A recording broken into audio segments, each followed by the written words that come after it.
Welcome to the Squirrel Rosenberg radio show. I want to give everybody a wonderful, wonderful big ups for coming in and stopping in tonight. I have some special guests in the house. I don't want to listen to the headphones right now. I'm just going to completely take the headphones off because I just really need to stay focused on what's really happening right now. Straight, classic, warm guests. First and foremost, all the music you're hearing right now on my headphones are being played right now on SoundCloud. We're going to be streaming live on Facebook. Our Instagram's popping. Listen, people, we are moving right now on Squirrel Rosenberg Radio, Squirrel Rosenberg TV. But tonight, I got a special guest in the house. Let me just really stay focused on what's the meat of what we're doing tonight. A very special friend of mine, and let me just go back and introduce everybody who's here tonight on Squirrel Rosenberg Radio as we get ready to get things moving, because tonight is going to be an epic night. I'm very blessed to have Dr. Jen in the house. Thank you for stopping in. Thank you for having me again. Hello, Thank you for stopping in. I am honored. As a matter of fact, I'm not even going to talk about my guests until I introduce everybody else. Right now, I'm very blessed to have one of the most proficient assistants work with me, Liz and her husband, Theo in the house. Liz. Yeah, my boy Fat Joe holding down the sound for me tonight. Big Manny on the video, making everything looking beautiful. Ladies and gentlemen, what you're seeing right here on Squirrel Rosenberg Radio is the power of wanting to do something, create something, and everybody jumping on board and say, yeah, we're with you. And I'm blessed to have everybody in the house tonight.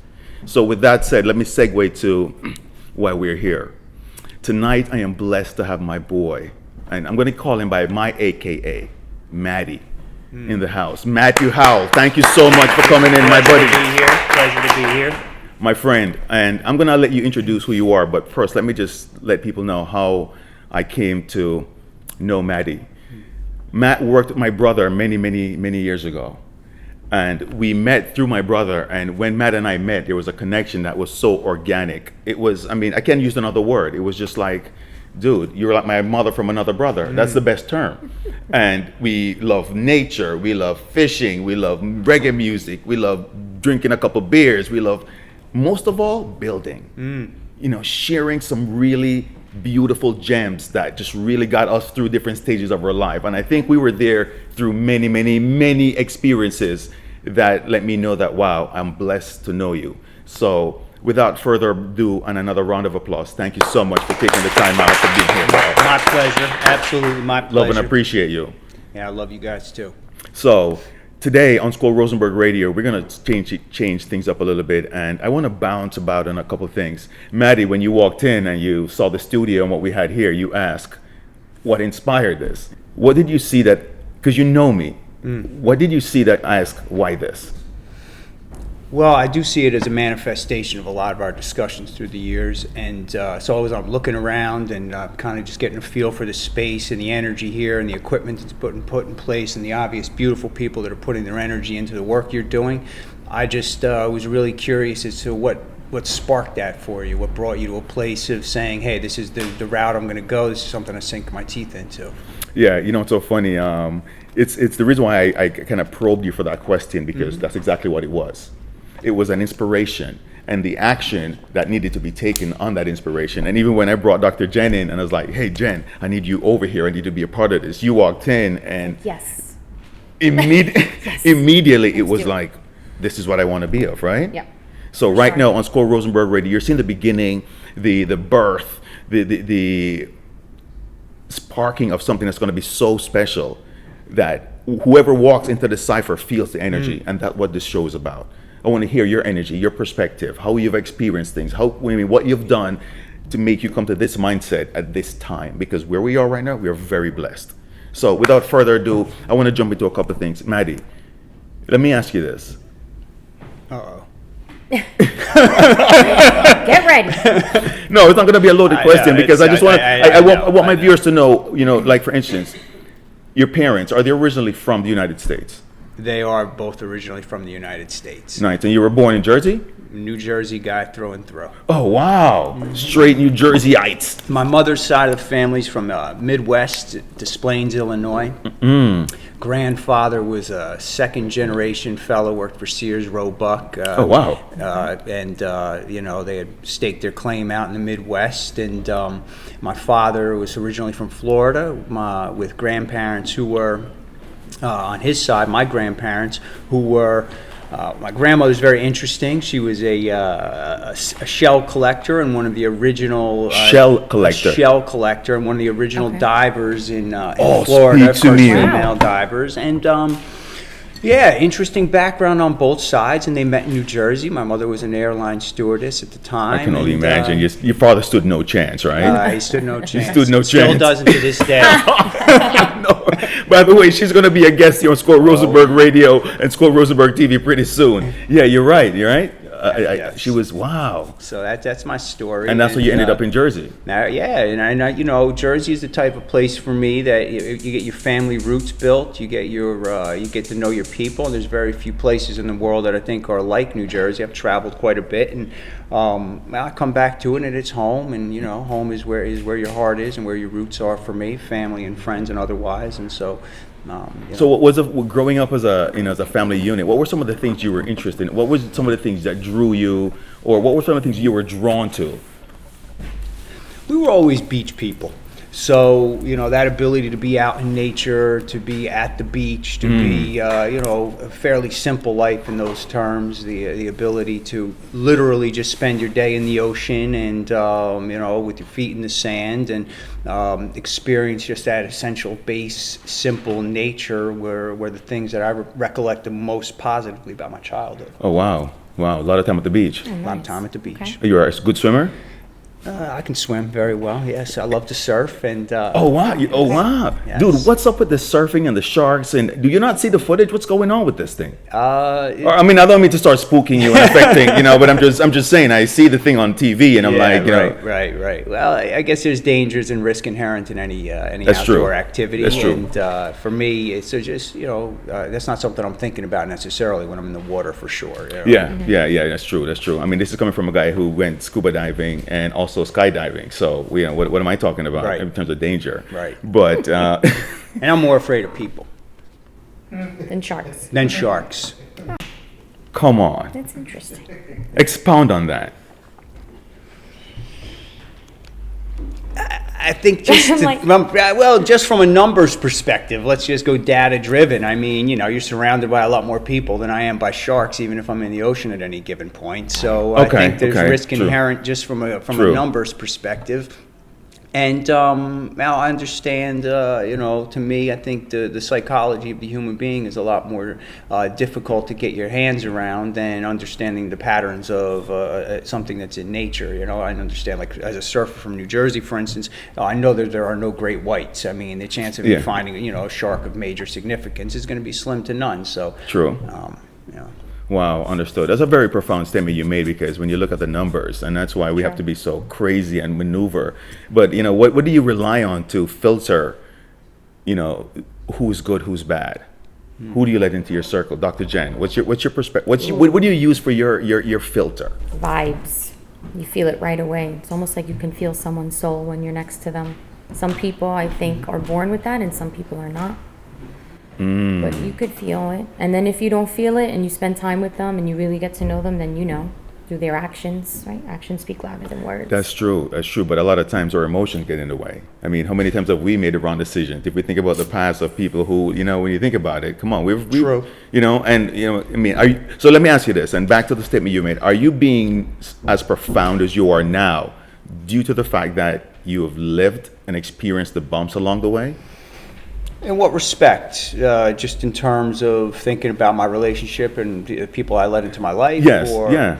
For you to make such a statement about being more afraid of people compared to, I know the numbers thing is I can't, it's a very salid point. I can't Right. dispute that. However, everything else besides that, is there anything that you, Well, I don't think human beings right now, I think we're in a precarious place as human beings. I think globally and on our planet, I think that just I'll go back to the numbers perspective of it, I don't necessarily know that we've evolved fully to a place where we've found internal peace in a lot of ways. I don't think there's an expression of compassionate or empathetic living is oftentimes falling short, I think, in general society, and I think there's a lot of things that are causing that. So it's not the individual human that I'm concerned about. I think I can deal very well with the individual human, and I'm blessed to say most of my experiences with people have been very positive, and I'm an open-minded person who meets a lot of people. At the same time, I do sense that there is a societal pressure, not just here stateside, but from what I see globally, and there are resource issues at play. And let me stick a pin there. I like where you're going with this, and Okay. I want to ask you this perspective. So imagine when your parents were growing up, or your grandparents were growing up, were they under the same social pressures? And whoa. Let me put it in perspective. Let's be conscious of the pressures they were under then, because they were under pressure they were under some pressure. You can't say it was completely. Absolutely. So my question on a general is, what do you think about that? Your parent, they were under some social pressure, and because they overcame that social pressure, evolved into. I mean, I'll share my opinion on that, is that I think technology has greatly influenced what is happening for the individual and the power that the individual has. True. So if you had a difficulty with someone even 40 or 50 years ago, your difficulty was with you and that person. You could probably even go back 20 years and that was the case. So you had an issue with somebody, it was taking place in your neighborhood, on your block, and it was you and that person. Now you may have had people in your circle, in your local community who were aware that problem was taking place, but the voice of that problem went no further than that interaction. Yeah, true. What I see with social media and the influence that social media currently has on people is that everybody has great capacity for power in their hands through technology. Yep. And the average individual who used to walk around like an ant on the planet and could do a little bit of harm within their basic circle now has the power to do great harm or cause great damage in a scope that was never before seen. Now, I'm not talking necessarily about physical harm, although I think that piece you can make an argument for as well. What I'm talking about more is emotional harm. Psychological Absolutely. difficulties, Yeah. tensions, Yeah. and you see the manifestation and the externalization of people's negative and really most difficult aspects of their personality are being played out in this technology. Why is that? Yes. Why is that? I agree. That's people, when you're talking about, and just going back, what is it that you feel about people? What are their values? Once you start talking to people, you can start doing a process of elimination. Do their values match my values? If they don't, then we need to be emotionally smart and say, okay, I need to steer away from that person. What you're saying, and I was just having this conversation, a deep conversation with someone, bullying, this is a prime example of what's happening with our youth and the suicide rate with bullying. Absolutely. That normal, that one normal high school kid who's 14 who had one incident in the locker room, it's not just in the school, now it's all over the world. The kid in Amsterdam's looking at YouTube that morning and finding out what happened to this kid, 14-year-old kid in the middle of America, in the locker room. And that is huge power. And people are just chasing for significance. Yeah. They just want to be significant, I think what I like that's being brought to the light here is the fact that and the reason why I say why that, we both know with great power comes great responsibility. Agreed? Agreed. Yeah. Similar with the Sorry. That was Spidey. Yeah, that was but with great, so why couldn't, and we have seen where the internet and the access to all this information has been advantageous, because the world's more educated, we can now get access to information, research, and resolve things quickly. Why couldn't that be the synthesis? So my question is is it organically in us as humans where we want to go left? When left is what? When left is an option But left being the direction. of doing something negative with the power you have. Like for instance, I look at the ability of, and I went to the Sex Museum in Manhattan a couple of weeks ago, and I read and I saw all these things about animals and the relationship and the power we have. And what I left with is the ability for me to procreate or have sex comes with a lot of responsibility. So I need to handle that sword carefully. You follow? But then again, we don't. Right.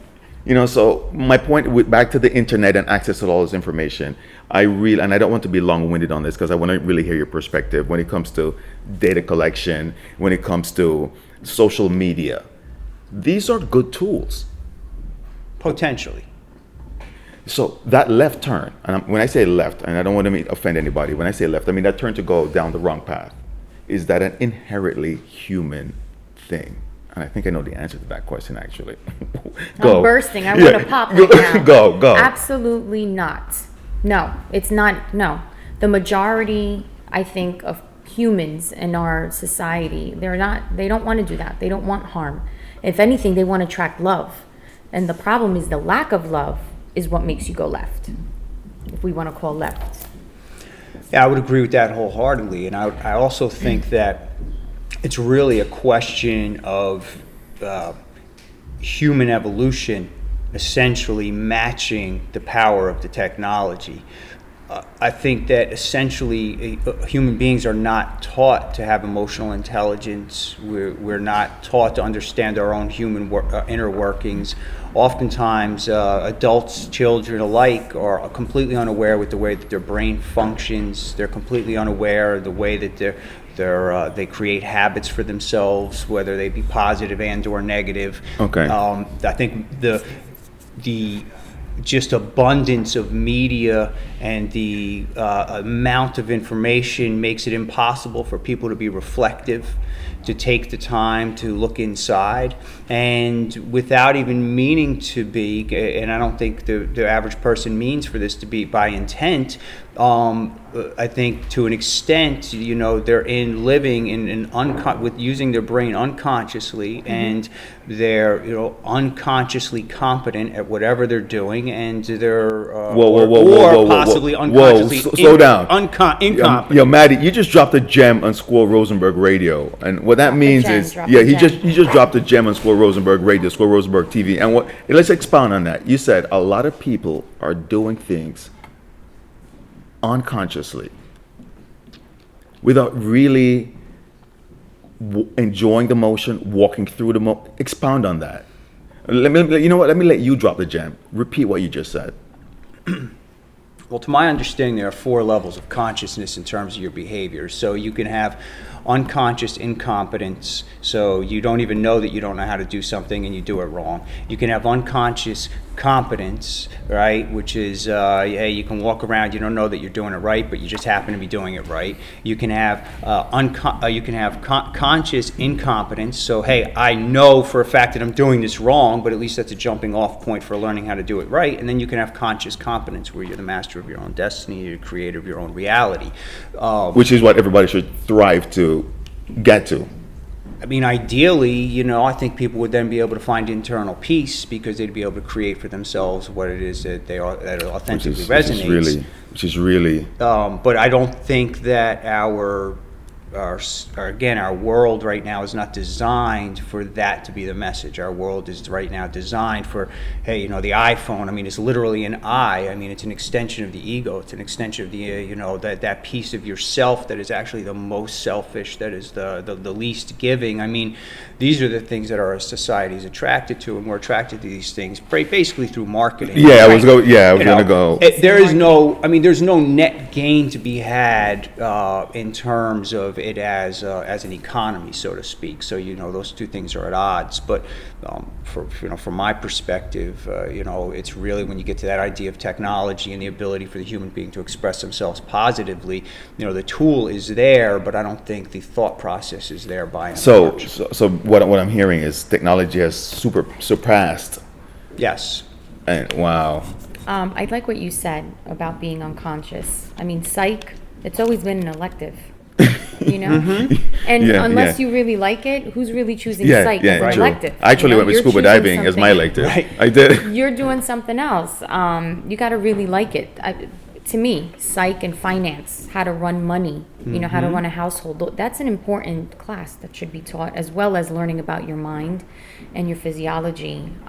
Super important, but it's not. I heard somebody expound it out the other day, and they said home ec should have been given a more sexier name, you know, than home Yeah. ec, you know, because it's so vital. It is. You know, Absolutely. And I'm telling you right now, the guys who took home ec in my high school were the guys who were getting the girls. Right. You know, because they had everything locked down. You know what I mean? They were cooking. Miss the part, it's home economics. Yeah. Right. Yeah. Never Financial have we literacy. pulled out Yeah. Right. a Financial literacy. checkbook, Yeah. a ledger. We never discussed that. We just bake Yeah. cakes. Yeah. And that's not what it's about. That's not what a home is about. So then you go back to exposure. You know, what's so funny is I wanted to segue right back into the balancing of this. And before we go into our first break on the everything we expound on, I want to go back to the power that we have here and exposure to knowledge. And so I showed an apartment today to a young lady, and she walked in with her daughter. And her daughter had to be at least 4 or 5 years old. And she's holding the mom's phone, right? And the mom's like, let me lift you up, give me the phone because there's snow everywhere, and she's not letting the phone go. And she has this phone, and she's so proficient at, you know, going through this thing. And I'm thinking about the massive knowledge and you know, everything that she's being absorbed right there. And I'm thinking, we didn't have access to this growing up. What's going to happen to these kids with this wealth of knowledge and this bigger Excalibur sword that they have to swing now? You know, I'm Yes. like, it's crazy. I know in your job, what's your thoughts on that? Or how do you create a barrier or some control around that? I don't know if that's necessarily possible the way that it's Okay, so designed. the lion is out the cage. It's a wrap. Run for cover. I'm not going to suggest that that's the situation. I mean, I think it's up to the individual to find a way to do that, and probably up to the family structure to an extent. Create that balance. Certainly to create the balance, but. You know, that's a difficult play to make because that is not the that's not the shiny apple. You know, the shiny apple is access. You know, is hey, you know, you need to have this. It's even marketed as such that, you know, you need to have access to this. I think you make a valid point that, I mean, there is no longitudinal data on the effect that this has neurologically to the human psyche and the human brain. I mean, you know, generation the millennials were the first official rollout of high levels of technology. With Generation Z is going to be the first generation where they have it cradle to grave, and you know, there is no real Slow down. You're dropping a lot of jewels right now, bro. Generation Z. right. Expound on that. Well, Generation Z, they're wherever they are on the continuum now, but they're going to be, you know, they're behind the millennials, and you know, they've had, you know, the millennials, you know, were rolled out with Let me tell you something, not to interrupt you. Generation Z, and I'm glad they used the last letter of the alphabet. That's the last letter of the alphabet, correct? It is. They're going to be nothing but Android plugged in. I mean, you're going to have to plug these humans in, bro. I'm pretty sure they're going to be so connected. I mean, cell phones are going to be coming where I'm going to have an implant in my ear pretty soon to just answer a phone call. Yeah, well, you know, you brought up before this access to knowledge, which I think is really one of the great things associated with technology. I mean, never before in history have we been able to access all of the great True. thoughts and True. all of the great artists and all of True. the, you know, so there is so much beauty in that, right? I mean, you can literally have the voice and the words of every great thinker that's ever existed, every great artist, every great literary work is now accessible at your fingers. But let's be honest, that's not what the technology is being used for. You know, the technology is being used for the reflection of the egotistic mind, which is, hey, look at me, I got my selfie, I'm over here, I'm doing this, I'm doing that, and you know, it's a reflection of this really shallow nature that's unfortunately we haven't moved away from, I think. On Squirrel Rosenberg Radio, we call that the Kardashian syndrome. Yeah, so you know, that's a fine symbol of that for sure, no doubt about it. Talk about great marketing, huh? And that's where, right, you know, so there is that piece, but So there's hope, I think, there, and I'm only one person with one opinion, so certainly, I'm not the be-all, end-all on the topic, but I do think that, when you look at the numbers of people that are going to be on the planet in terms of population, right? I mean, according to the United Nations, we're going to go from 7 point whatever we are in terms of billion on the planet, and by 2050, the planet's going to be populated by 9.6 billion people. That's a 35% increase in human population on the planet. That means 35% less resources. And when I'm speaking about resources here, I'm not talking about gold, I'm not talking about diamonds, I'm not talking about oil. I'm talking about water, I'm talking access to health care, I'm talking affordable primary education for everybody, I'm talking 35% less oxygen. 35% less oxygen for the average person is 4 less breaths a minute. So whoa. Another jewel just dropped on Squirrel Rosenberg Radio. Yo, we had to stay focused here because if you know it's so funny, it's weird. #facts. Yeah. Maddie is straight facts. Please don't. We're going to run that again. Could you please remind everybody, please, run that statistics back you just ran. Well, just from a data perspective, the number of people that are going to be on the planet, by 2050, we're projected to be at a 35% increase in human population. So what I'm saying to that is that it's 35% less resources, and are we positioning ourselves to live in accordance with the natural world and in peace and harmony with one another with a less of an allocated resource across the board? It's not it's not happening is what I'm seeing right now, and that's a failure on a lot of levels. I mean, it's wonderful that we have access to the information, but that's external. So at what point do we as human beings make a shift to understanding ourselves internally and to using science to understand ourselves internally so that we can begin at a very early age to teach people how they operate, how they function, how they think, so they can find out who they are authentically, and then we can start to think about making a planet that's equitable and just for all. Which is what I'm hearing, a solid, all-rounded educating of the masses.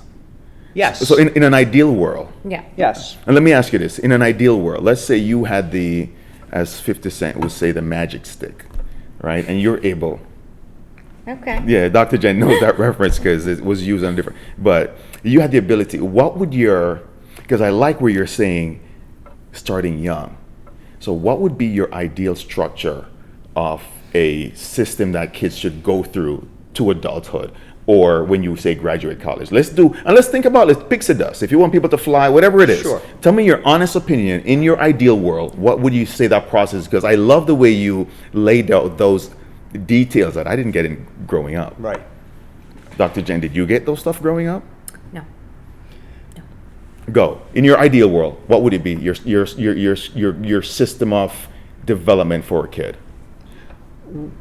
To be fair, and I'd love to just jump in and say, hey, this is, I think, how we would develop the youth in a way that's in alignment with what I'm talking about here. But I do think that history, as we know, has a tendency to repeat itself. So I see a problem in just proposing it as, hey, just how do you teach the students, or how do you teach the youth? Because we have an adult population that, by and large, is not aware of the way that they function either, and there's True. a low level of emotional intelligence. And what I see is that oftentimes the adult is equally enmeshed in the same types of patterns. They're just doing it as an adult, right? So I think that there needs to be some type of a break in the cycle that the adult population can start to recognize and wake up. And I'm seeing more and more of that, at least in my daily walk. I meet people on a regular basis who are beginning to think about these things and are at least becoming aware. You see it in their food choices. You see it in some of, right? You can start to see people waking up to an extent.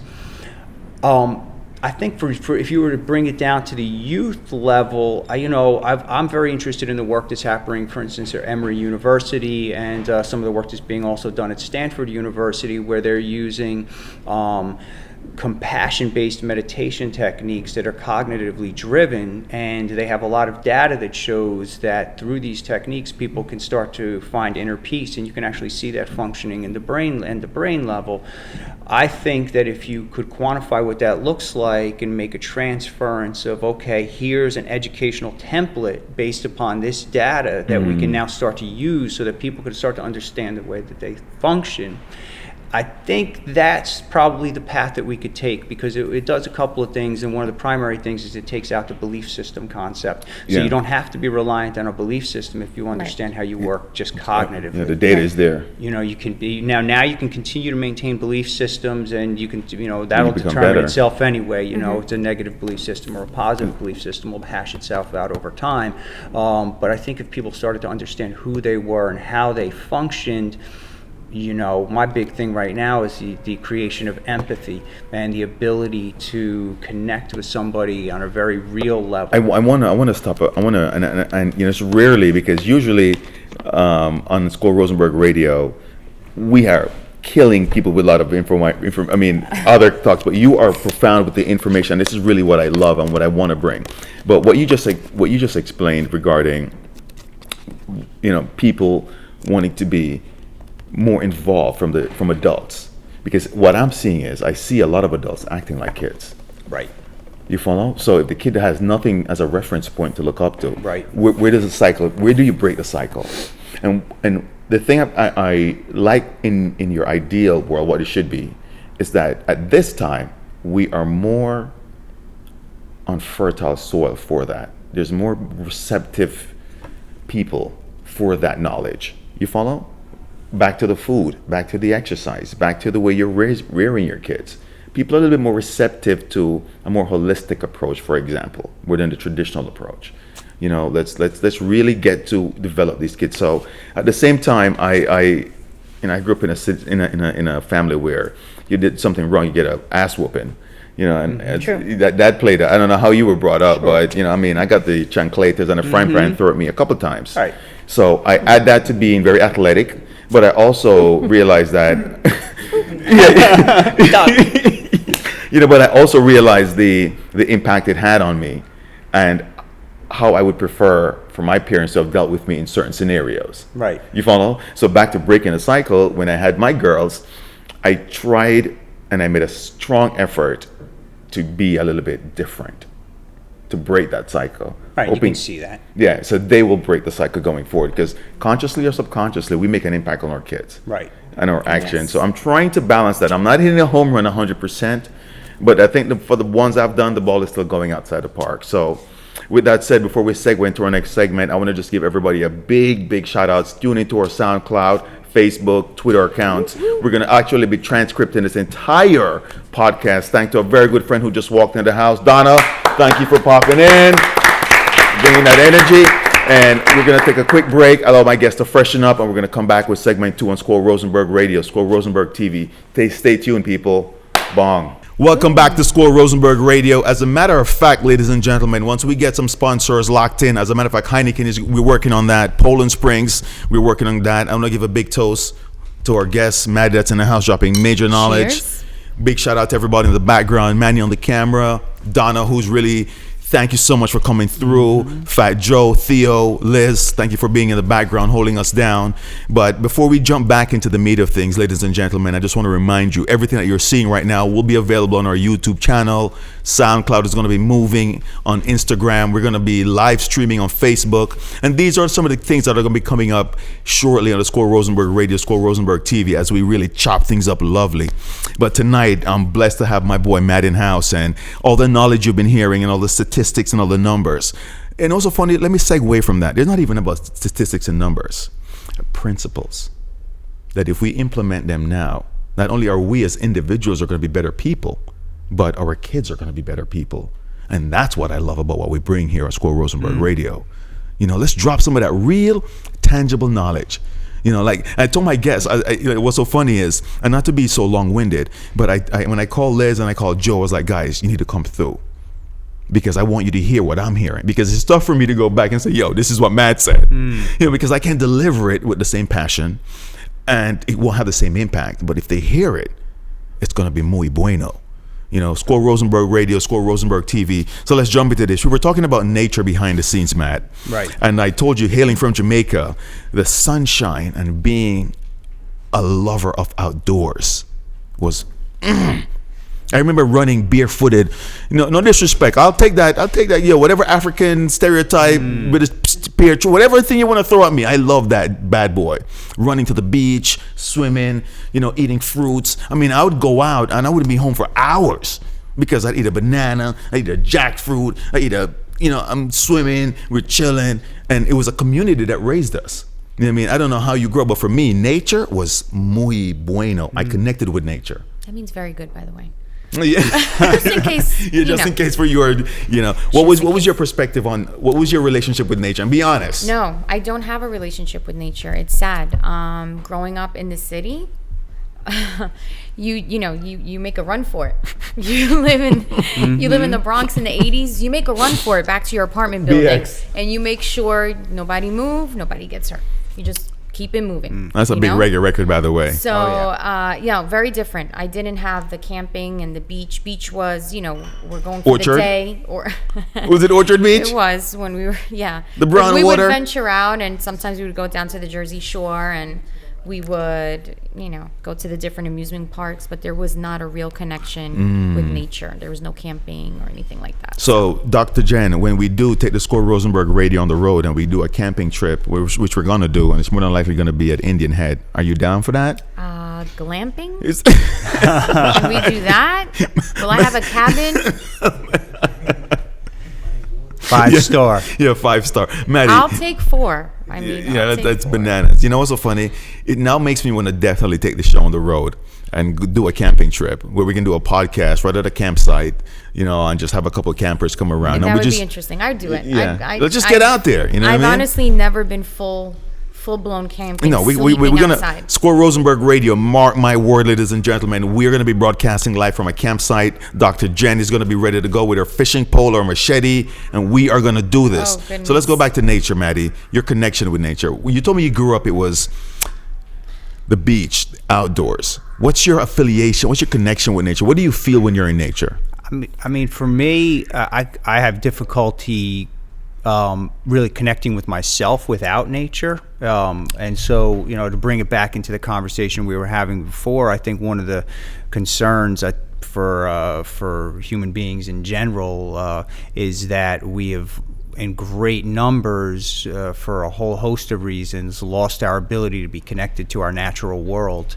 And that inability for, as Dr. Jen points out, for a lot of folks to not be able to, and this is not a knock or a judgment, I don't want it to be portrayed that way, but for a lot of folks to not be able to have the experience, and I was blessed to be able to have that experience, and I realized that, but to not to be able to have that experience of understanding themselves as literally as a being, as a creature on the planet, in a greater context, I think makes it very difficult for people to really understand themselves, and the interconnected nature of the life that we live, with the fact that every one of our decisions has an impact on nature, on everything around us, and so how do you like going to let me segue from this. How do you like going to the supermarket or to any corner store, whatever you do, and you buy a product that's in a plastic container that they put in a plastic bag, right, or put in another paper bag, right,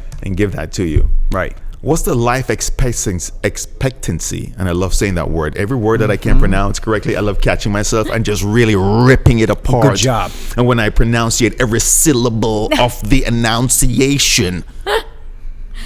Let's stay focused here. Focus. What's the life expectancy? Oh, I hit that with a home run off that bag.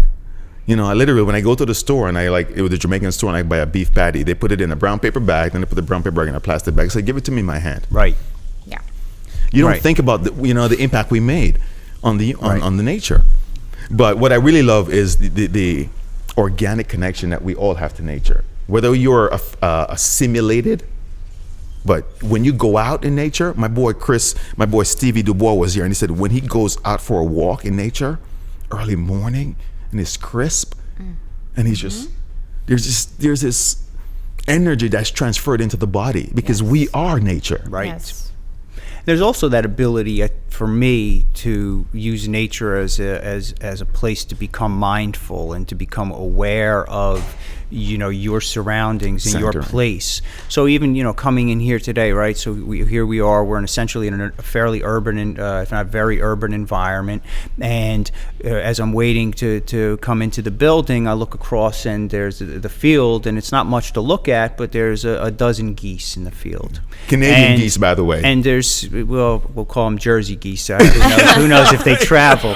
But and there's a light snow that's on the ground. Yeah. And for me, part of the cultivation of a mindful attitude and understanding, my relationship to those around me and my place in the world.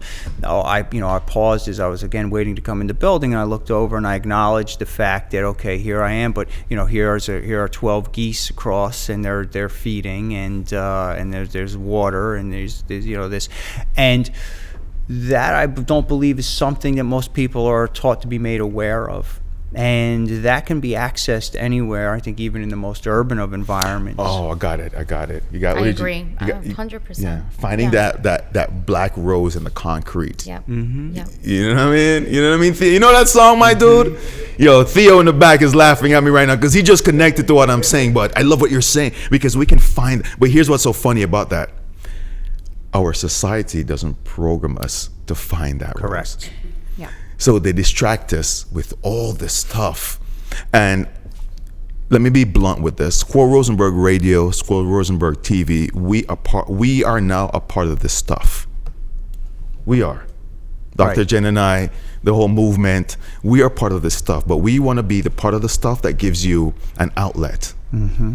We want to touch on some really core topics like we're touching on right now, some life-changing things. So the stuff that distracts you, the stuff that I don't want this to be a flash screen of all our highlights, like you say on Instagram. Right. I want to talk about some really if you go some tough stuff, you share that stuff here, just to bring. We are part of the stuff, but we want to be a part of the right stuff.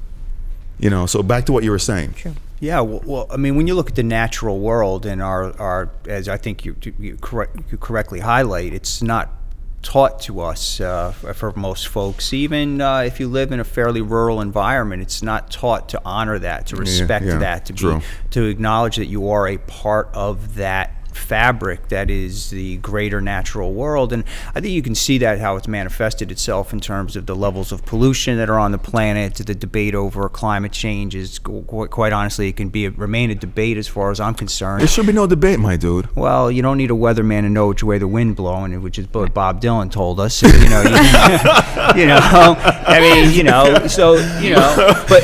another jewel on Squirrel Rosenberg Radio.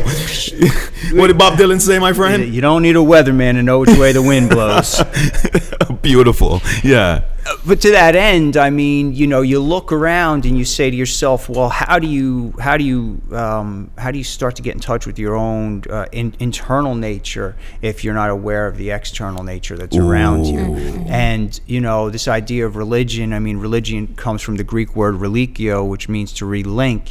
So religion is essentially, and this is not to turn this into a religious topic. No, we touch on religion nature, here. But no, we love that. The idea of religion is to relink. To literally relink to yourself as a being and to your creator as a being. And the religion is whatever, there was originally designed that you would have a set of rituals that would allow you to go through a process, to open up your thought process, to open up your heart, to open up your feelings, to come in touch with your greater nature and then the nature that's inside of you. And we've been really dramatically cut off from that in our world, that doesn't exist. By religion also.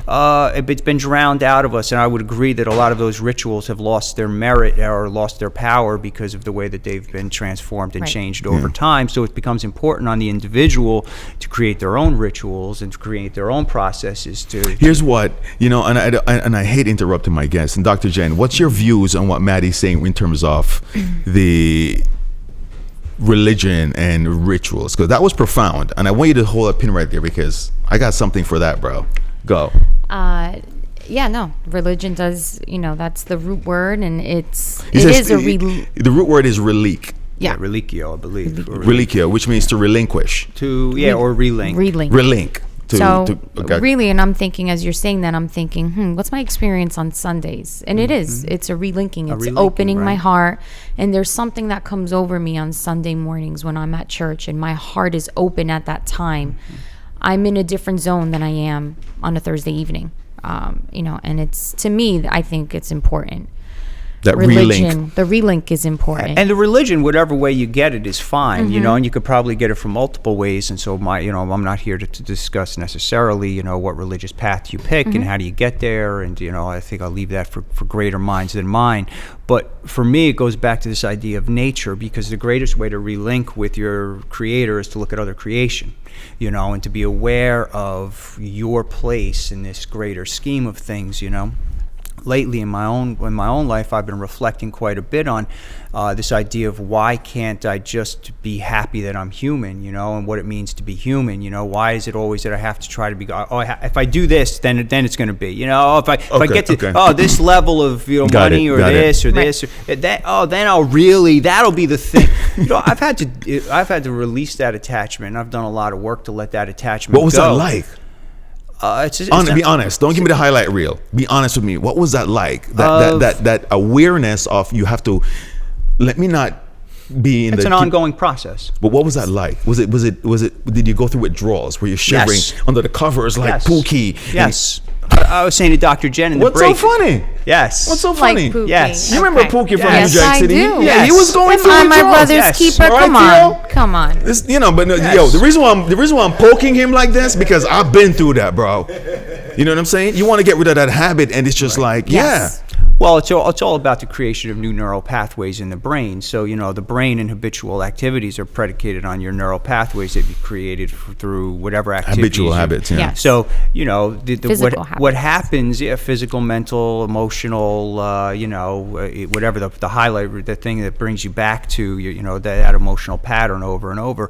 But in order to create those new neural pathways, and you could bring it to a spiritual level or whatever, but just in terms of brain science, you have to break the old neural pathway and you have to form a new neural pathway. But so easier said than done. It is easier said than done, because the mind is going to continually want to go back to the original way that it's done things, because there's going to be a comfort level there. It's going to be built in. You're going to understand your responses, whether negative or positive, whatever the outcome is, you'll continually go back to that. So how do you get out of that? One of the great ways to get out of that is to electroshock therapy. Well, for me, one of the greater ways to go. I do not endorse electroshock therapy. The views of the guests are not associated with Square Rosenberg Radio. No, you were saying.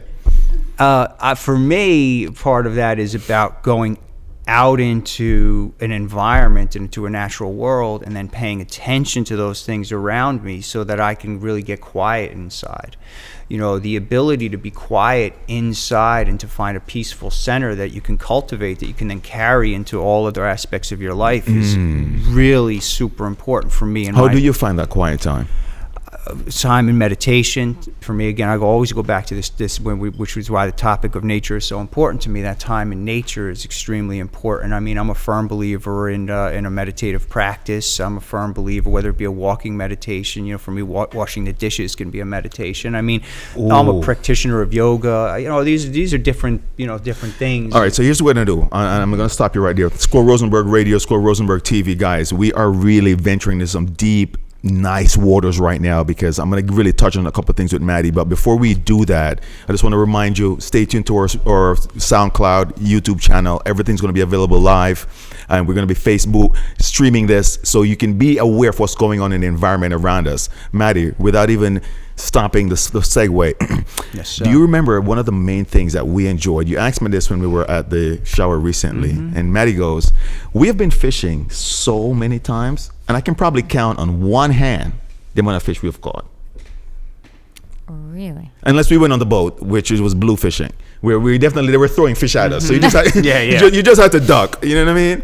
But the reason why I brought that up is the connection him and I had was the fact that we love being out in nature. I think that's what it was. It was an excuse to get outside.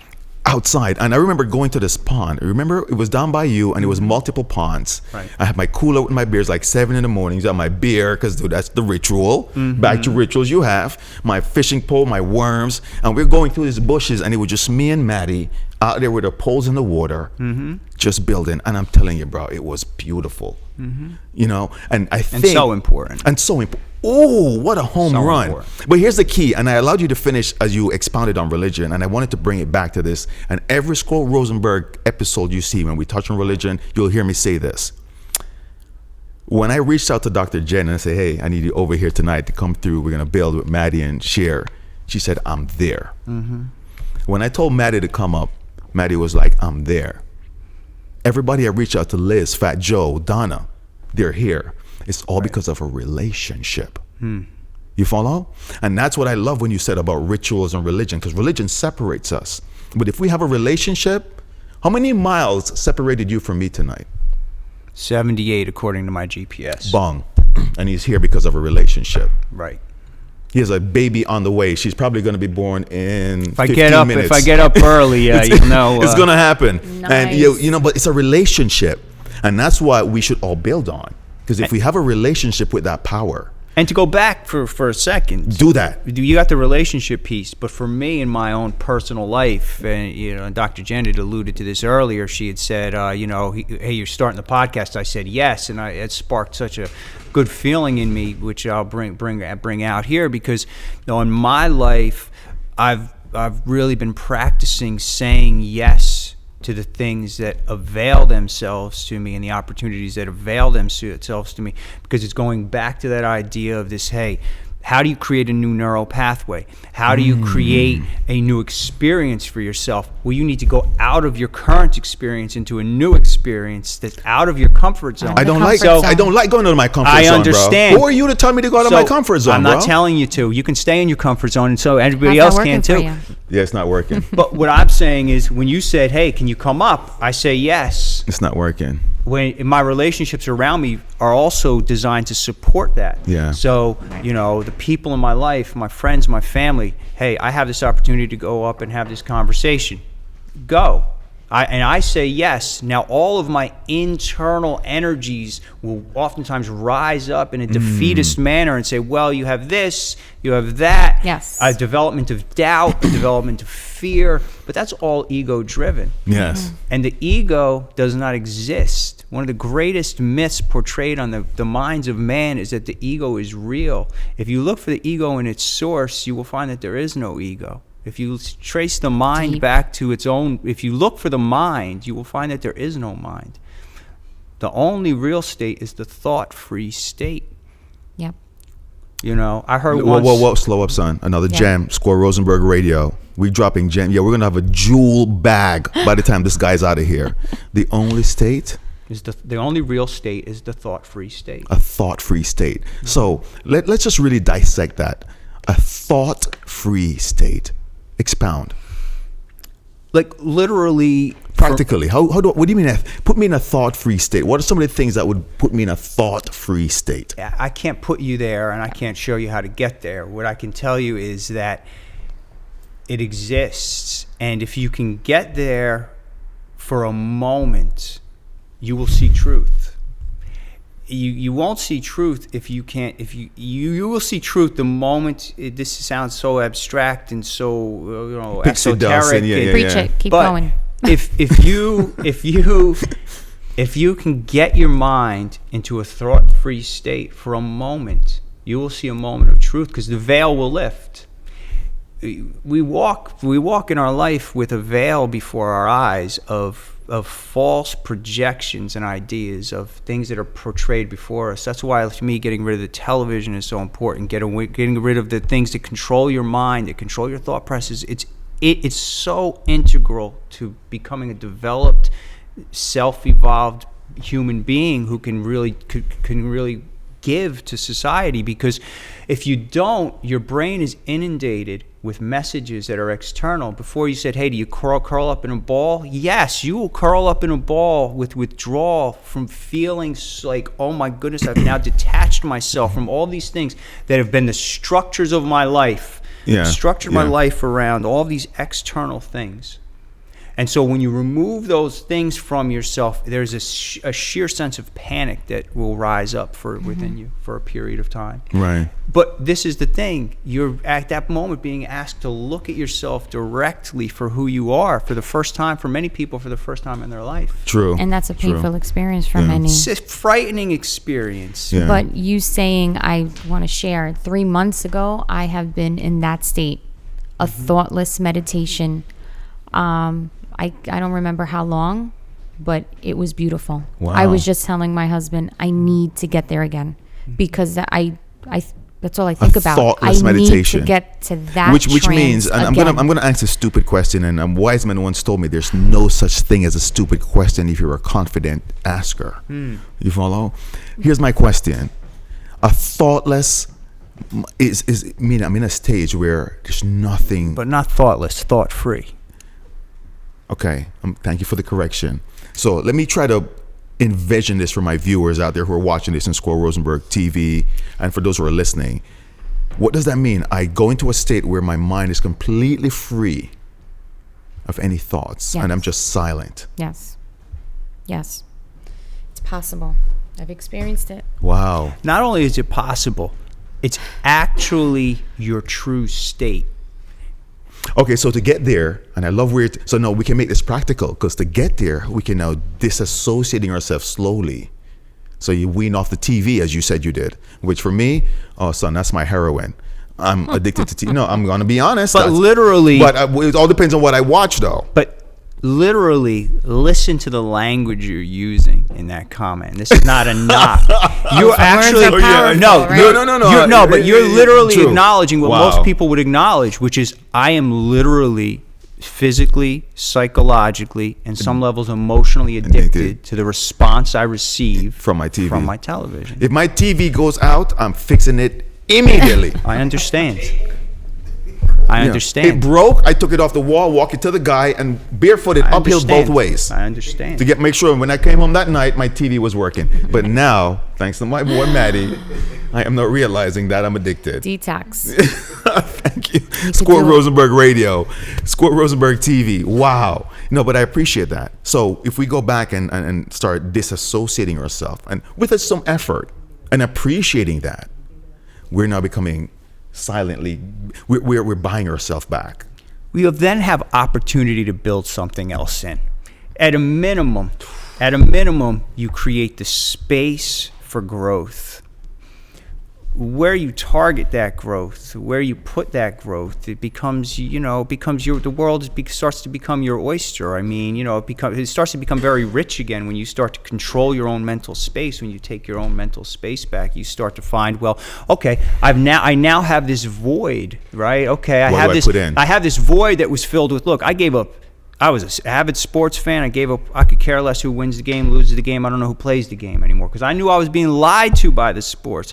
The sports is one of the greatest lies in the history of humankind. Yeah. They take the massive masculine population, the men of a society, and give you a false tribal allegiance to a team and get you to spend all of your money and your time. You ask the average person, ask the average man, do you know anything about yourself? What can you tell me about the way your brain works? What can you tell me about what's happening behind the scenes? What can you tell me about what's happening at the highest financial levels? What can you tell me about what they're putting in your food? What can they tell me about what they're teaching your children in school? They can't tell you anything. You say, what's the Mets third baseman hit? Oh, he hits 328, and last year he had a good year, and he's getting paid $8 million. And on top of that, willing to paint their face blue and white and go out with no shirt in the middle. Yeah. It's one of the greatest lies that's been propagated on us, because what Marketing it is 101. If you look 100 years ago, and now you got me onto sports, but these are things you have to learn to give up if you want to create space in your life for true attachment to your authentic self and start to cultivate your authentic self. You got to look at your life and say, in all areas of life, if you want to grow, you have to ask yourself a couple of questions. How teachable am I? What's my teachability? Yes. And how open and willing am I to change? If your teachability level is not high and your openness to change level is not high, at on a 1 to 10 continuum, you can do self-analysis on this anytime you want. If those two things are not high at all times, you're not going anywhere. How can you make it? How can you increase it? How can you get it higher? you can be honest with yourself and say, I am not teachable right now. Okay. I am not open to change right now. Okay, how do I get open to change? Well, I just got a call to go up on a radio program, or I'm going to go up on the podcast, SQR Radio, call me up. I'm going to go. Open to change. I'm going to be open to change. Yes. How'd the show go? Well, I'll take some criticism. You shouldn't have said this. Maybe you should have said that. Okay, hey, listen, I'll be teachable to your thought process. I don't know everything. Ooh. Okay. Bong. Teach me. You see, what I love about what you just said is the fact that not only did you drop another jewel, you dropped 2 jewels simultaneously. You pulled it by me. You thought I missed it, but I didn't. Just dropped 2 jewels. However, you also explain how it's applicable. Yes. You know, and that's where I want my listeners to be tuned in, because the conversation we have here are going to be constructive. I don't want to just talk about it. I want us to share with you how we did it, because especially right now on Squirrel Rosenberg Radio, that's what you're seeing. You're seeing, when you walked in, you were like, hey, how did you get this started? I said, shut up. I don't want to talk to you till we get here. Because here's why I want to, and I'm going to segue to back what you were talking about, which is your ability to put something out there and wanting to put something out there. This is from that. December 2016, I sat at this table with my buddy having a Jamaican cigar and a Heineken. And I was like, dude, I am so fed up with the way things are going in my life right now. I'm doing the subconscious, that intro that you gave, that subconscious walk through life that, that means nothing. That's what I'm doing. And he was like, yeah, but me too. And I have a camera and I have this stuff in my, I was like, dude, I want to. And then Manny, my boy, just moved up here, and I'm like, look at everything that I have, and the universe just kept telling me, here, here, here. So I'd be like the guy who was drowning in the sea and waiting for some help, and God sent a couple of things by, and I didn't reach for it because I'm waiting for the Titanic. You know what I mean? So I started pulling things together based on that. And here we are, Squirrel Rosenberg Radio, Squirrel Rosenberg TV, Dr. Jan, Maddie, having some of the most profound conversation. I got Manny behind the screens. I got Donna in the house. Love, energy, Theo, Liz, I got Fat Joe here. We're just growing and building on this. And this is going to be profound, because I really think this is what America is missing. This information, this unfiltered conversation. And if we had a disagreement, even better, because I want to hear your disagreement, and then I want to love you even more after that. Because that's what our political climate is missing.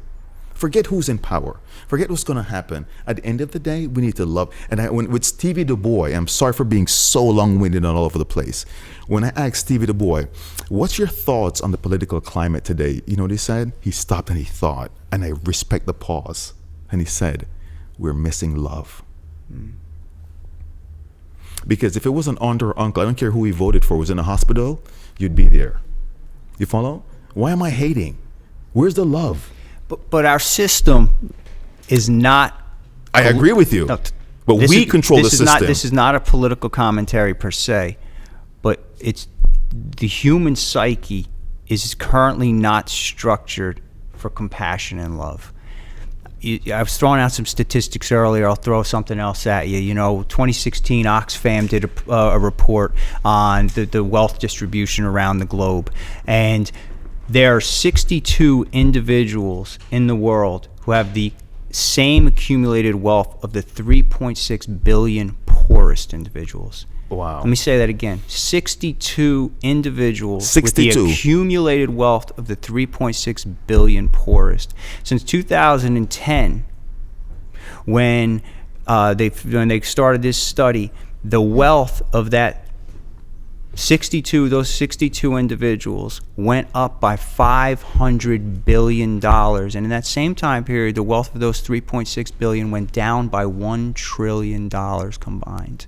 Wow. What we have to acknowledge in that conversation is that we are not living in a compassionate environment predicated on love. The structure is not currently designed to allow for that. So the only way you can move the current in another direction is to manifest that in your own individual lives and start to teach that to those around you, because it's got to be grassroots, because it's not coming from the top. Yeah. So why would it come from the top? We're winning. They don't want it to come from the top. Fairly enough, I'll say they, and that's leave it at that. But there are the folks who control the resources, control 62. the wealth, the whatever there is.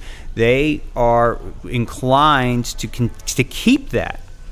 If they weren't inclined to keep that, they would have released that already. They'd be structuring it in another way. Yeah. I say all that to say is the work has to be done at the individual level.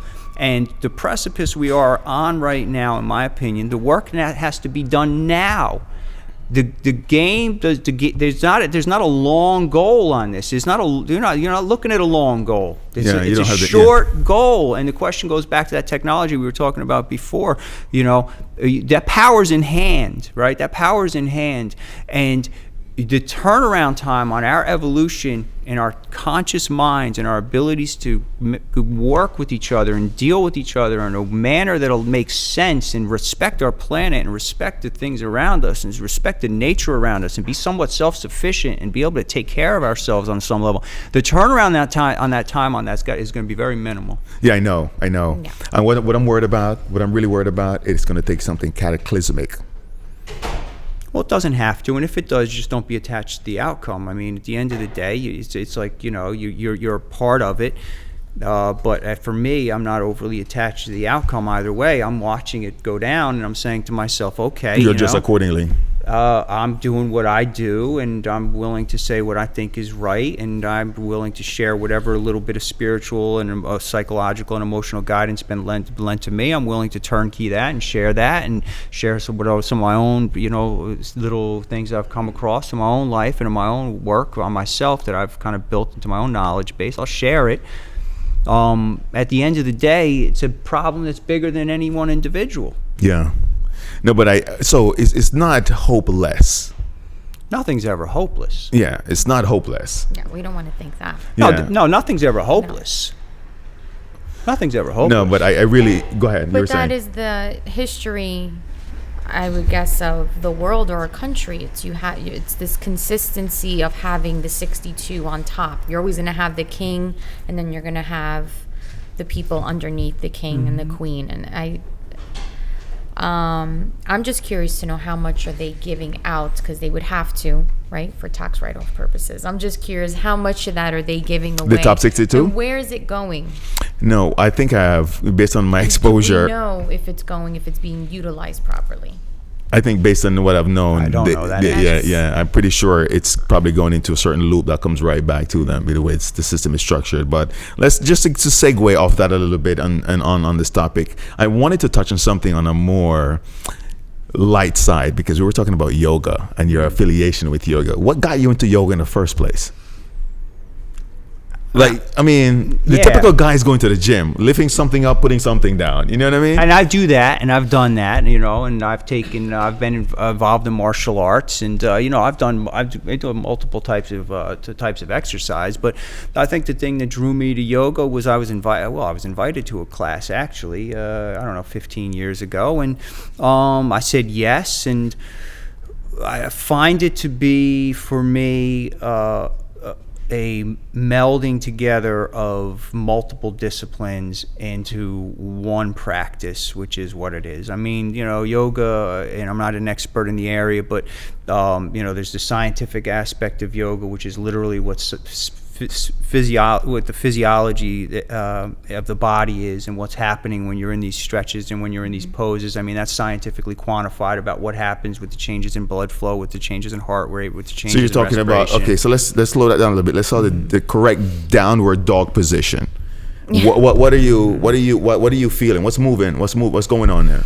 Well, certainly you're getting at that point, you're basically in an inversion, so you're moving the blood that's, generally speaking, going straight into your feet. You got a more blood that's now centered into your heart area, and you've got more blood that's centered into your brain. So anytime you're in any type of an inversion, you're flipping the general flow of the blood because of the gravitational force. So you're doing a lot there, and a lot of health benefits of that. But for me, yoga is just a way to do that physical exercise, which I'm wanting to do no matter what, because I love to be engaged in physical activity, but also do in a way where I'm tapping into my own internal self, and where I'm using meditative practices to just understand a little bit more about myself. So for me, it's a way to accomplish multiple things at one time, a physical and a mental workout. And a spiritual component as well. Wow. Wow. That's a humdinger. Have you done yoga before? I did actually. I have done the hot yoga and I love it. Did you? Yeah, as a Jamaican Oh, son. goodness. You see, the problem with me is I sweat like a racehorse. Actually, I sweat like a pig going to a slaughterhouse. And with the AC on in the gym that I go to, I'm freezing. You know what I mean? Right. I have to bring multiple. But with a hot yoga, I'm sweating and it's warm. I feel like I'm in the grill. Oh, I However, can't do hot yoga. Kickboxing is my thing. Big up to CKO Kickboxing in Clifton. Your boy's been there for like 10 years, co-owner by Shears. However, my point is this. When I took yoga and those positions and those slight turns, you do yoga, no? It's unbelievable. I mean, it's a completely, and I like that because there's silence and you just meditating and you becoming one, which is back into the thoughtless mind. Am I getting, was that right? Is it thoughtless? Is that the right word? Thought-free. Thought-free. Yeah, I get it right before the show is over, guys. Work with me. Being in that moment for a little bit, or being just focused on that position, you know, where I'm not worried about anything else. You know, and please focus jump in. on your breath. Your breathing is Yeah, important. that's big. Because the Yeah. more you can focus on your breath, the more you can quiet the mind, and that's the important part. Yeah, and breath is life. You know, and well, yoga is like a lot of these other things. I think martial arts is a similar thing, a similar deal where there is a practice to it, right? So anything where you can be immersed in what is truly a practice is really a positive thing in my mind. You know, in our society, it's, so often discipline is connotated with so many negative images, right? You know, discipline is the consequence for some type of a behavior. So now you're going to receive discipline. You know, but for me, discipline is really a wonderful thing. Discipline for me is an internal thing, right? So I very much believe in self-discipline, like the ability to regulate myself and control myself. And so yoga as a practice for me is a practice of discipline, where, you know, you're devoting a period of time to be in structured poses that are oftentimes very uncomfortable, to while you're in an uncomfortable position physically, can I capture my breath? Can I control my breath? Can I control my mental state to keep myself out of a panic situation? And then, by the way, through that discipline, can I now transfer that to other areas of my life? So, you know, so now here I've done this for an hour and a half, but the reality is now I'm in a stressed out situation, and I got 3 people at work yelling at me, and I'm really feeling like a lot of pressure. Well, can I find that same silence inside of myself? Create that. Off of, you know, the practice or away from the practice? And the answer is yes. Yeah, absolutely yes. Yeah, that can be which done. is wow. And I love the way you just brought the practical aspect of working out or doing yoga, you know, into your life. Because what's so funny is when I took up kickboxing, I'll be very honest with you, the reason I became so passionate at it, I wanted to show it to myself I could be disciplined in something. And then I wanted to transcend that discipline about every aspect of my life. Right. You know, being on time, meeting a deadline. Right. You know, and every time I fail that, I would think about, well, I don't miss going to the gym, so let's use that same energy to be as disciplined with taking care of my wife, communicating with my daughter, you know, doing the accounting, making sure everything is on point. And I haven't been as consistent as I need to be, but I have a reference point, which is back to the That's gym. key. And then it shows me that I have the ability. You know, and that's what I like. And we all have that ability. Can you imagine if we did that through every aspect of our life? Just really be on point 100%. Like, for instance, my gym class is at 10 o'clock every day, and I'm there promptly. Imagine if I use that with my wife. Right. I'm there for her she doesn't have to hesitate of thinking, because I'm there. I'm not telling her that. She knows by my action I'm there. You know, for my daughter, for my friends. You know, you call on Squirrel, dude, he's gonna be there. What's so funny, I'm gonna segue to this. My boy Fat Joe, I had him on, and he's gonna be on Squirrel Rosenberg TV with this philosophy. And in the interview, he said, if I am 15 minutes early, I'm on time. And if I'm on time, I'm late. Yep. Dude, ever since he said that, I've been trying to step up my game. That's what's profound. You know, so that is another thing, discipline you want to transcend. And I love what you mentioned about discipline. It's not a bad thing. No. I tell all my friends, discipline yourself before society disciplines you. Right. Yeah, I mean, self-discipline is key to any area of success you want to have in your life. True. I mean, you need to be able to regulate yourself. You need to be able to keep yourself focused on whatever your final outcome is, and to be able to cultivate that internally. You know, you need a practice to do it. That's not given away in our society for free, and people aren't born with that. Yeah, but then in our society where we're so instantly provided with things, our society show that. I mean, nobody's thinking about what some of these artists are going through that they're so fascinated by, the traveling, the work, the you know, Right. and the wealth. They're just seeing, oh my God, I can be wealthy, and you're seeing it right now. So I think the ethics, and I really love your perspective on discipline. I think if there's anything I want all my listeners to take away, discipline yourself. Yes. You know? Yes. It's a major discipline yourself, and appreciate that discipline, because the only person who benefits from that discipline is you, 100%. That was profound. Score Rosenberg Radio, Score Rosenberg TV. We're gonna take a break. We're gonna come back and wrap before Matt gets out of here. People, stay tuned. We're gonna put some music behind this. It's gonna be available on our SoundCloud, Instagram. Yo, thank you for tuning in. Score Rosenberg Radio, Score Rosenberg TV. Dr. Jen, Maddie, Juan, stay tuned. Score Rosenberg Radio coming back to you live from the studios, where I got to tell you guys, on the streaming on Facebook, behind the scenes, I mean, a lot of jewels, a lot of conversation, a lot of connections are happening, a lot of informations are being divulged, and you need to really be a part of that, which we're going to allow you to do in the very, very near future. However, I just want to welcome you back as we get ready to wrap up the last segment of this wonderful podcast on Score Rosenberg Radio with Maddie and Dr. Jen. We're gonna be. We have touched on everything across the board, and as we get ready to wrap, we were discussing empathy and developing empathy, right? So let me ask you. So, what's the definition of empathy? Empathy is the ability to experience another person's emotions and understand their emotional state, and put yourself in alignment essentially with their emotional state, so you can understand what they're going through, what they're feeling, and essentially relate well to the person's experience. Which is completely different from sympathy.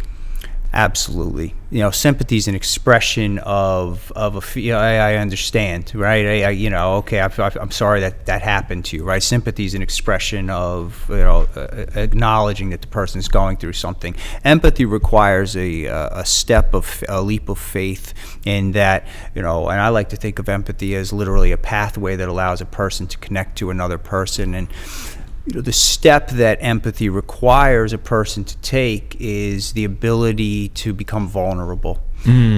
Because in order to be empathetic of another person's situation, you need to be able to open yourself up vulnerably. So let me say, if you were grieving and you were experiencing a loss, and I wanted to be empathetic to your loss, I would need to access something inside of myself that has had that experience before. Okay. So I would need to tap into some level of vulnerability, where a time where I may have felt grief and I may have experienced loss, and tap into that so that I can truly align myself to your emotional state. So can we say that the DMV assistant that kicked me out the other day needs to develop some empathy, because I stood in line for so friggin' long and she just dismissed me like a peasant? Well, you highlight a great point. I mean, I think one of the lacking pieces in our world is the cultivation of empathy, and empathy is predicated on the ability to make eye contact with somebody and truly inhabit their space. I mean, there's a lot of things that happen at the brain, the brain chemistry level and at the brain wave level, in terms of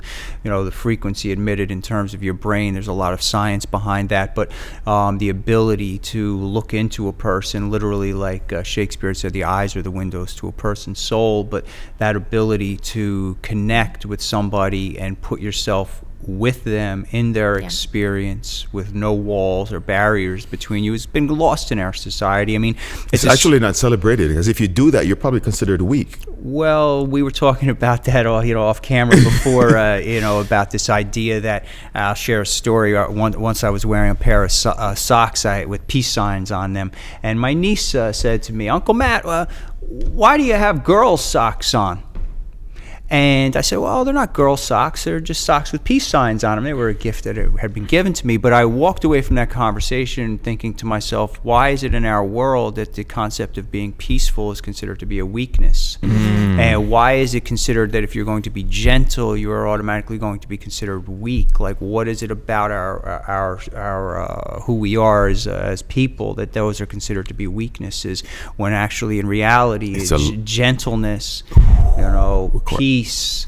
These are actually the ways of warriorship, essentially. The ability to cultivate that level of gentleness and to that extent, empathy for others is actually one of the greatest signs of strength, as is vulnerability, because you're allowing yourself to be open and honest and clear and at the same time rooted and strong with who you are. So recently I worked on a presentation which I'm wanting to share with organizations, and I shared it at a conference down in Baltimore, and I'm going to have an opportunity to share it coming up here in the future, on this idea of developing empathy in the digital age.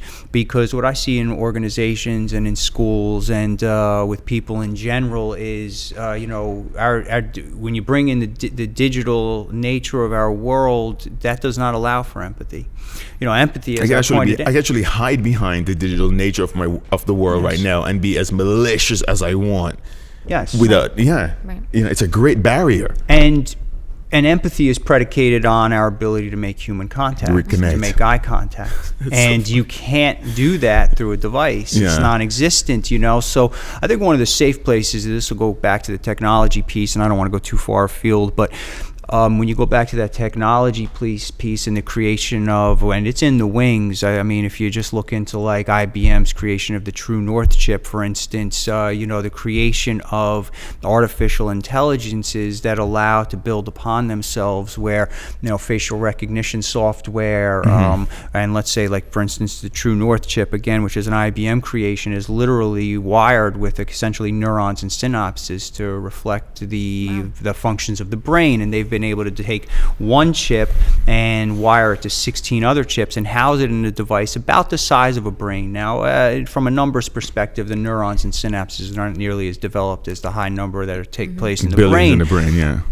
But the interesting thing is it builds knowledge upon itself. So the first time this device or this chip would hear the dog's nails on the floor and somebody said it's the dog, next time it would know it's the dog, and then you would say it was Fluffy, and it would know it was Fluffy. You sit in front of the thing, it does the facial recognition, it would be able to look at you and say, within some proximity, hi, Matt. Dr. Jen is sad today. The frown, whatever. Right. And it could say, I hope you feel better. That's a very scary proposition in a world where everything's going to be automated. If you're able to systematically go ahead and have a creation that is able to, within some approximation, go ahead and reflect what a human experience is. For me, and this is what's drawing me to this idea of developing empathy in a digital age, the only higher ground we as human beings have to go to is the fact that we are able to experience empathy.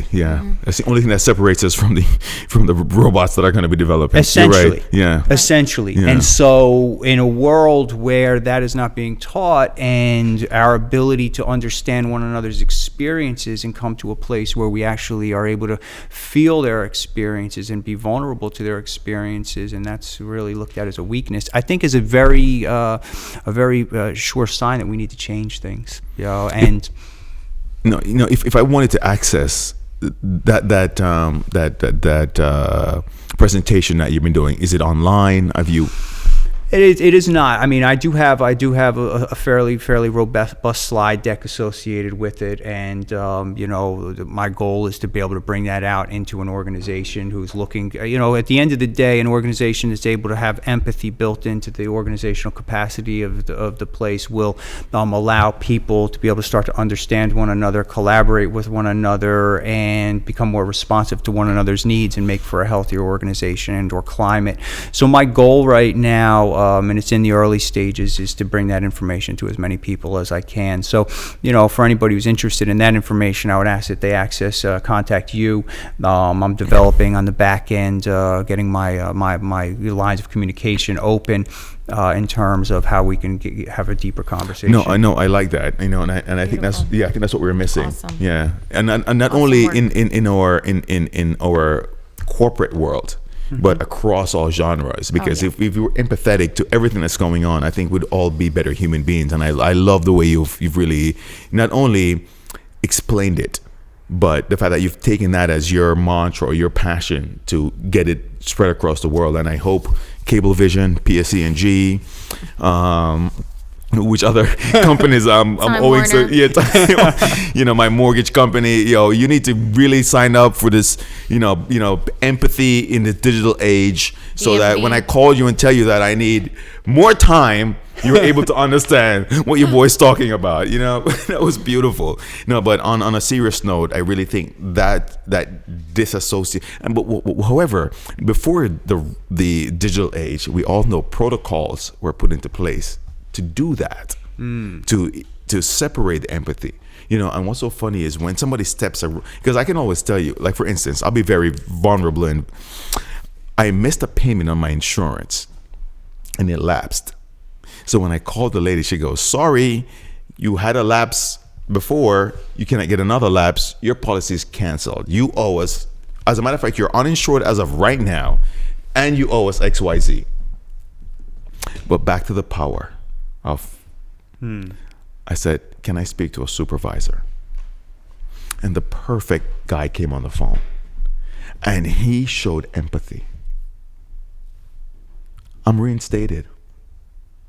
It was paid because the guy stepped around from protocol and empathized with my position.